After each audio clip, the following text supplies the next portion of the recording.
Audiobook da Revista Espírita de 1861. Jornal de Estudos Psicológicos. Quarto ano, 1861. Novembro, item 3.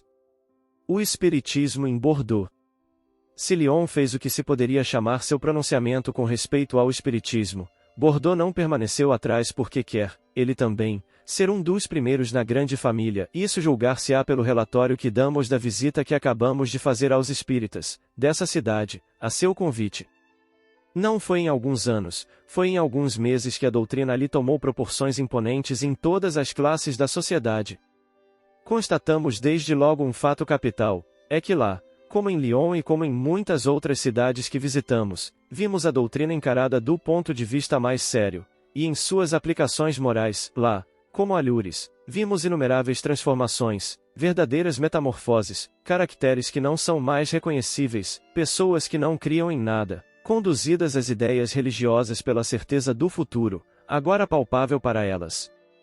Isso dá a medida do espírito que reina nas reuniões espíritas, já muito multiplicadas, em todas aquelas onde assistimos, ali vimos o recolhimento mais edificante, um ar de benevolência mútua entre os assistentes, sente-se num meio simpático que inspira a confiança. Os operários de Bordeaux não estão em débito com os de Lyon, ali contam numerosos e fervorosos adeptos, cujo número aumenta todos os dias.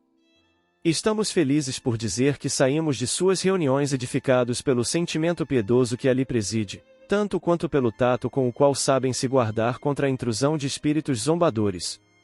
Um fato que gostamos de constatar é que, frequentemente, homens numa posição social eminente se misturam aos grupos plebeus com a mais cordial fraternidade, deixando seus títulos à porta, do mesmo modo que simples trabalhadores são acolhidos com uma igual benevolência nos grupos de uma outra ordem.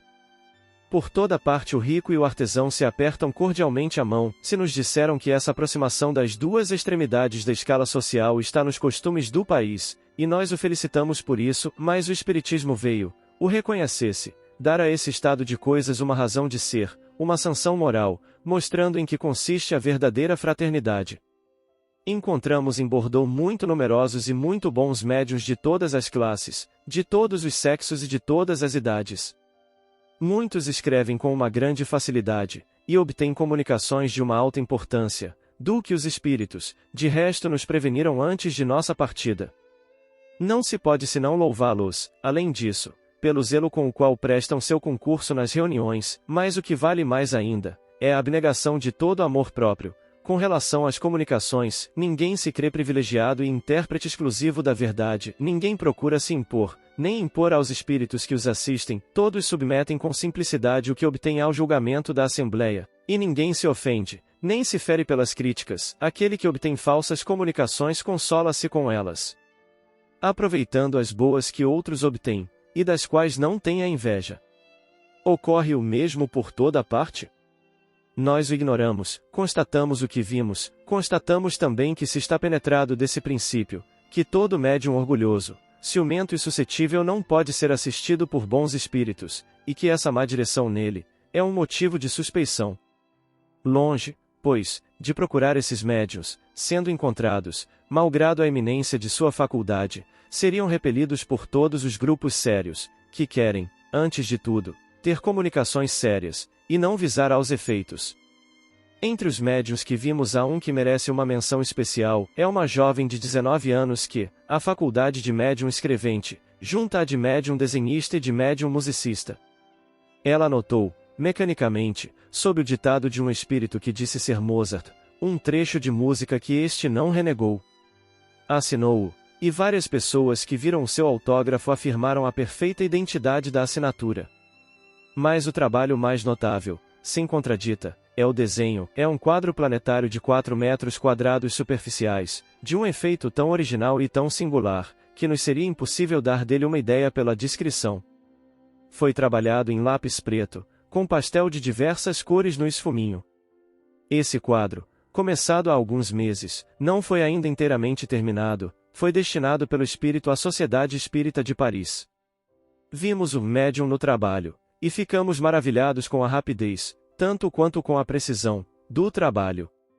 No início, e para pô-lo em ação, o espírito fê-la traçar, com a mão levantada e de um só jato, círculos espirais de quase 1 metro de diâmetro, de uma tal regularidade, que neles se encontrou o centro geométrico perfeitamente exato.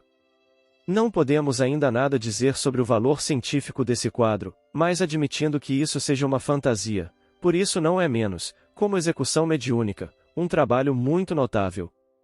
Devendo o original ser enviado a Paris, o espírito aconselhou-a a fazê-lo fotografar para dele ter várias cópias.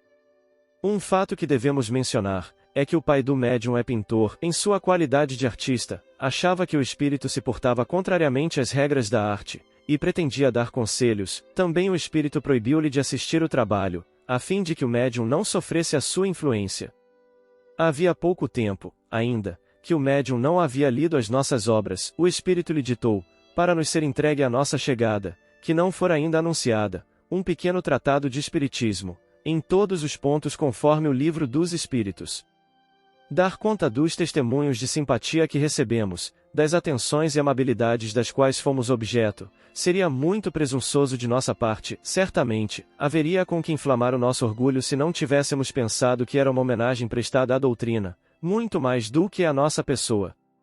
Pelo mesmo motivo hesitáramos em publicar alguns dos discursos que foram pronunciados, e dos quais estamos verdadeiramente envergonhados.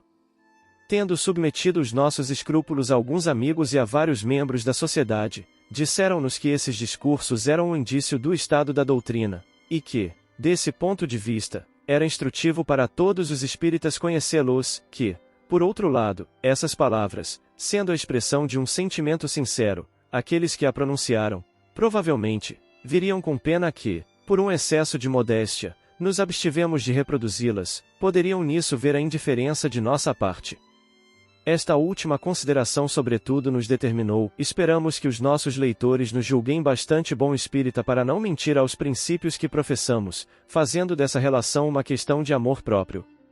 Uma vez que informamos sobre esses diversos discursos, evitamos com todo o cuidado omitir, como traço característico, a pequena locução que nos foi recitada com uma graça encantadora e uma ingênua solicitude por uma criança de 5 anos e meio, o filho do Sr. Sabó, a nossa chegada nessa família verdadeiramente patriarcal, e sobre a qual o Espiritismo derramou a mãos cheias suas benfazejas consolações.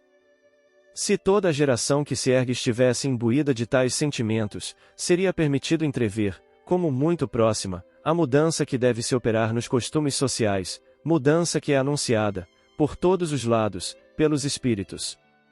Não creiais que essa criança recitou seu pequeno discurso como um papagaio, não. Ela aprendeu-lhe muito bem o sentido, o espiritismo, no qual por assim dizer nasceu, é já, para sua jovem inteligência, um freio que compreende perfeitamente, e que a sua razão, desenvolvendo-se, não repelirá. Eis o pequeno discurso do nosso jovem amigo, Joseph Sabó, que ficaria muito triste por não vê-lo impresso. Sr. Allan Kardec, permiti a mais jovem de vossas crianças espíritas vir, neste dia, para sempre gravado nos nossos corações, vos exprimir a alegria que causa a vossa chegada entre nós. Estou ainda na idade da infância, mas meu pai já me ensinou o que são os espíritos que se nos manifestam, a docilidade com a qual devemos seguir seus conselhos, as penas e as recompensas que lhes são concedidas, e, em alguns anos, se Deus julgá-lo oportuno, quero também, sob vossos auspícios, tornar-me um digno e fervoroso apóstolo do Espiritismo, sempre submetido ao vosso saber e à vossa experiência. Conceder-me-eis, em recompensa destas poucas palavras ditadas pelo meu pequeno coração, um beijo que não ouso vos pedir?